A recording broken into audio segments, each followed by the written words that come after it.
It is the spring of 1942, and somewhere beneath the grey skies of the English Channel, a German U-boat cuts silently through the water. On the surface, a Royal Navy destroyer sweeps back and forth, listening, hunting. The crew are cold, exhausted, and highly trained. They have done this 100 times. What they have never done, what no sailor in the history of warfare has ever done, is worry about cats. They should have, are staring at a memorandum that, even by the standards of the Special Operations Executive, is a masterpiece of bureaucratic obfuscation, are staring at a memorandum that, even by the standards of a war that had already produced exploding rats, incendiary bats, and suicide submarines, stands apart from the rest. The proposal is elegant in its absurdity. It is audacious in its madness.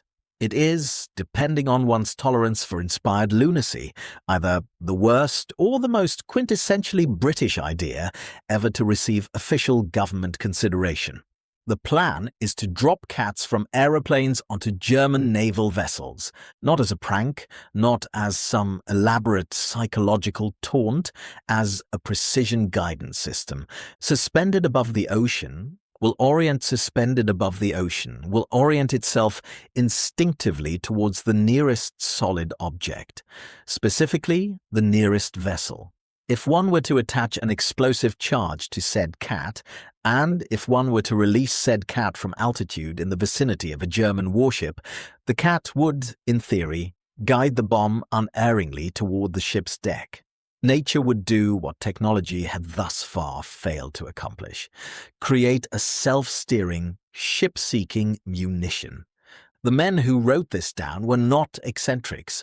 They were not the sort of people one imagines wearing a monocle whilst stroking a badger. They were professional intelligence officers, military planners, and scientists who had, in the preceding years, watched the most advanced industrial nation in Europe reduce most of a continent to rubble. They were desperate, and desperation, as history repeatedly demonstrates, is the mother of extraordinary invention. To understand why a group of otherwise sensible British military minds found themselves seriously entertaining the notion of weaponized felines, one must understand the particular horror of 1942 and the particular problem that had brought the Allied war effort to the edge of catastrophe.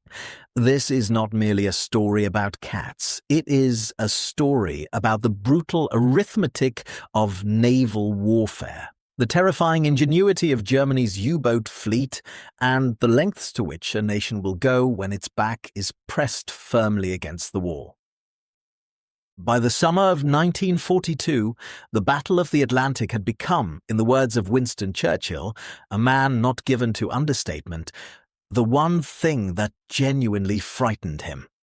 Germany's submarine fleet, operating under the strategic genius of Admiral Karl Dönitz, was sinking Allied merchant ships at a rate that threatened to strangle Britain into submission. The mathematics were stark and unrelenting. Between January and June of 1942, German U-boats sank over 400 Allied vessels, representing more than 2 million tons of shipping. The convoys bringing food, fuel, weapons, and raw materials from North America to Britain were hemorrhaging. Replacement vessels were being built, yes, but not quickly enough. The calculations showed that if the rate of loss continued, Britain would run out of the imported materials needed to sustain both its civilian population and its war machine within 18 months. Not years, months. The existing countermeasures were imperfect at best, catastrophically inadequate at worst. Depth charges, or essentially large canisters of high explosive detonated at a preset depth, required a surface vessel to be virtually on top of a submerged U-boat before they could be effective. The acoustic torpedoes Britain had available were primitive compared to what was needed. Aircraft attacking surfaced submarines faced the problem of bomb accuracy, which in 1942 was frankly dismal. A study conducted by the Royal Air Force Coastal Command found that bombs dropped from medium altitude on stationary surface targets missed by an average of over 90 meters. Against a moving vessel taking evasive action, the margin was worse still. The problem, reduced to its simplest terms, was guidance. The technology to steer a bomb, a torpedo, or any munition toward a specific target after release did not yet exist in any reliable deployable form. German engineers were working on radio-guided bombs. The Henschel HS-293 glide bomb would begin operations in August 1943, but the Allies lagged behind. In the interim, British planners were exploring any and every alternative that might close the gap. This is the context in which the cat bomb was born. It was not whimsy. It was not humor. It was, in the minds of those who proposed it, a genuine attempt to solve a genuine and urgent engineering problem using whatever biological or natural mechanisms might be available. The precise origins of the feline guidance proposal are, like so many wartime records dealing with experimental weaponry, not entirely clear. What documentation has survived suggests that the concept emerged from discussions within the Special Operations Executive, the SOE, and possibly from parallel conversations within the American Office of Strategic Services, the predecessor to the CIA. The Americans, around the same period, were themselves pursuing the Bat Bomb program, in which millions of small incendiary devices were to be attached to Mexican free-tailed bats and released over Japanese cities. The bats would roost in buildings, the incendiaries would ignite, the wooden cities would burn. It was, remarkably, partially successful in trials before the atomic bomb rendered the entire program obsolete. The British cat bomb proposal rested on a specific behavioral characteristic that anyone who has ever owned a cat will recognize immediately. Cats are, with very few exceptions, deeply and viscerally averse to water. This is not merely a preference, it is a profound, instinctive aversion. A cat suspended above water, even a cat that has been trained, conditioned, or otherwise prepared, will immediately and aggressively seek to orient itself toward the nearest dry surface. It will twist, claw, and maneuver its body toward land, toward a ship's deck, toward anything solid. The proposal, as understood from fragmentary surviving documentation and post-war accounts, envisaged a system in which a cat would be secured to a bomb or depth charge in a harness arrangement. The combined package would be released from a low-flying aircraft in the vicinity of a German naval vessel. The cat's instinctive desire to reach the ship, the only solid object in its immediate environment, would cause it to angle and guide the weapon's descent. Small fins or control surfaces on the bomb might be linked to the harness, translating the cat's movements into steering corrections. The weight of a standard anti-shipping bomb at the time ranged from roughly 113 kilograms to 454 kilograms. A domestic cat weighs between 3.5 and 5 kilograms. The precise mechanical arrangement by which a 5-kilogram animal was to exert meaningful aerodynamic influence over a device weighing up to 90 times its own mass is not specified in the surviving records. This, as it turned out, was one of several significant engineering challenges that the proposal encountered during what limited testing appears to have taken place. The testing, according to the accounts that filtered out in subsequent decades, did not go smoothly. Cats, it emerged, do not perform reliably when dropped from altitude. The animals, confronted with the rather exceptional situation of finding themselves harnessed to an explosive device and falling through the sky toward the North Atlantic, tended to lose consciousness before they reached the target. Whether this was the result of terror, altitude, wind exposure, or some combination of all three is not recorded with any precision, but the outcome was consistent and unhelpful. An unconscious cat provides no navigational assistance whatsoever. If you are finding this interesting, a quick subscribe helps more than you know. There were additional complications. Cats, even conscious cats, are not notably responsive to commands or incentives when under extreme stress. The directional fidelity of the system, the degree to which a cat's instinctive movement toward a ship would translate into actual aerodynamic correction, was, at best, theoretical. The timescale of a bomb's descent from a low-flying aircraft to a naval vessel is measured in seconds. Whether a cat could, within that window, make meaningful corrective movements of sufficient magnitude to alter a weapon's trajectory was, charitably, unproven. Despite the theoretical coherence of the proposal, and it did possess a certain internal logic, even if that logic led one directly off a cliff, operational deployment of the cat bomb never occurred. The program was abandoned, according to the available evidence, at the testing stage. The reasons cited in the dry language of military evaluation were essentially the reasons that any sober observer might have predicted from the outset: the unreliability of the biological component under operational conditions. It is worth pausing here to consider what operational deployment would actually have looked like. Picture, if you will, a coastal command aircraft, a Bristol Beaufort, say, or a Lockheed Hudson, approaching a German destroyer at low altitude through flak and fighter opposition. In the bomb bay, not one, but likely several cats in harnesses, each attached to its own anti-shipping charge. The bombardier, calculating wind speed, altitude, vessel heading, and rate of closure, would release the animals at the optimal moment. The cats, assuming they retained consciousness and behaved as theorized, would angle themselves toward the ship. The bombs would follow.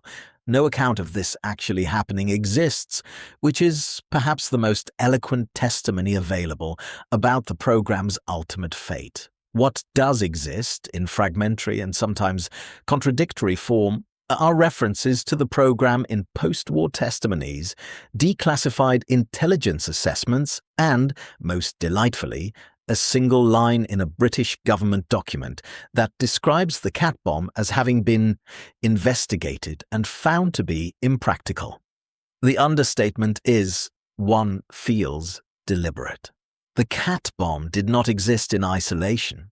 It was one of a remarkable ecosystem of unconventional weapons programs that the Second World War produced on all sides, and comparing it with its contemporaries reveals both how unusual and how representative it actually was.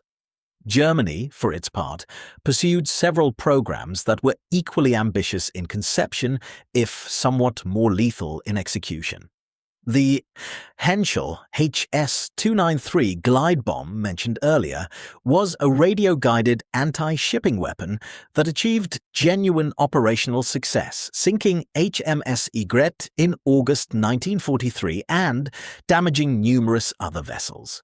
The Fritz X armor-piercing guided bomb sank the Italian battleship Roma in September 1943 after Italy's armistice with the Allies, killing over 1,300 sailors. These were functional, deployable precision weapons, everything the cat bomb was not.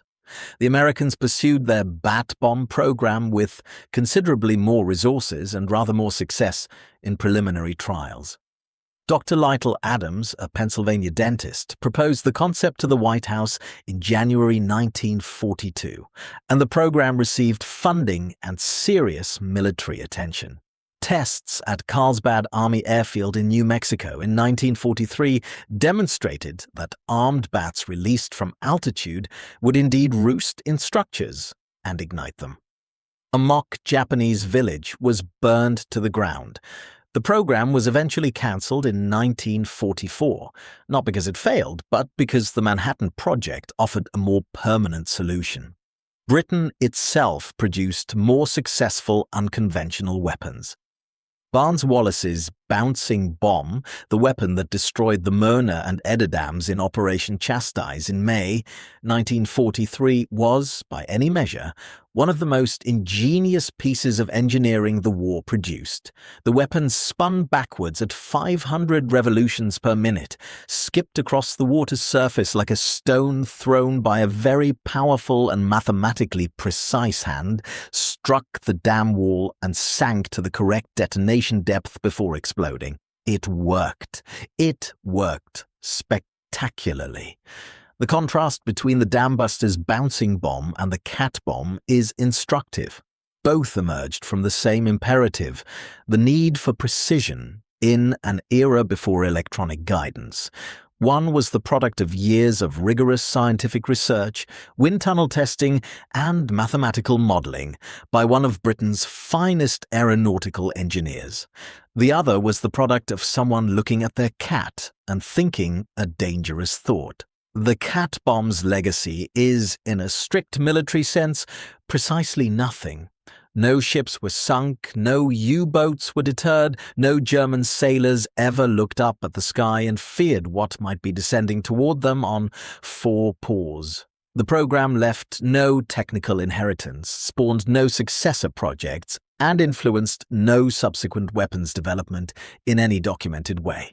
And yet, the cat bomb exists in a peculiar category of historical events, those that tell us something true and important, not through their success, but through their very existence. The fact that this proposal was made, considered, and formally tested says something profound about the condition of Britain in 1942. It speaks of a nation that had exhausted conventional options and was now rooting through every conceivable cupboard for something, anything, that might turn the tide. It speaks of intelligent, committed, patriotic people who were so acutely aware of what failure meant, not just military defeat, but the end of everything they were fighting to preserve, that no idea was too strange to examine. There is, in the British national character, a particular strain of determined eccentricity that the war years brought fully to the surface.